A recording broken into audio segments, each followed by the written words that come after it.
બીજા બધા ભગવાનનું તો ખબર નહીં, પરંતુ મને મહાદેવ જોડે બહુ પ્રેમ છે. કારણ કે જેને ભસ્મથી પ્રેમ હોય, જેને સ્મશાન પ્રેમી કહેવાય, જેને ક્યારે પણ મૃત્યુનો ડર નથી લાગતો, જેને આનંદ આવે ગળામાં ઝેરી વસ્તુઓને લઈને ફરવાનું, જેના માથામાં ચંદ્ર હોય, જેના જટાઓમાંથી ગંગા વહેતી હોય, મને એ ભગવાન જોડે પ્રેમ છે.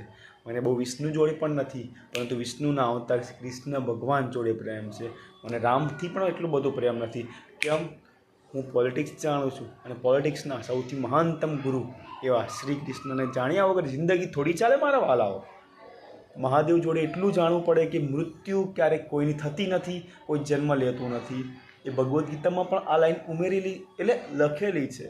આ અડધી વસ્તુ તમને આ ધર્મમાંથી સમજવા મળશે. આ સનાતન ધર્મ તમારા બુદ્ધિના ઇન્ટેલિજન્સ લેવલને એકદમ ચરણ સીમા સુધી પહોંચાડી દેશે, પરંતુ તમારે માત્ર ને માત્ર પૂજવાનું નથી, તમારે સમજવાનું છે અને જીવનમાં ઉતારવાનું છે અને પછી બોલવાનું છે. યાર, આ પ્રોસેસ એકદમ સિમ્પલ છે. જો તમે મહાદેવમાં વિશ્વાસ કરતા હો, તમે જો શ્રી કૃષ્ણમાં વિશ્વાસ કરતા હોય, તો હું એટલી ગેરંટી મારીશ કે જીવનમાં તમને કોઈ વસ્તુનો ભય નહીં હોય. તમે જીવન એકદમ ચતુરાઈથી જીવશો.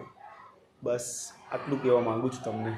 જેટલું જલ્દી આ માણસને, આ મહાન ભગવાનને, મહાન આત્માઓને સમજી ગયા, એટલું જલ્દી જીવનમાં તરી જશો.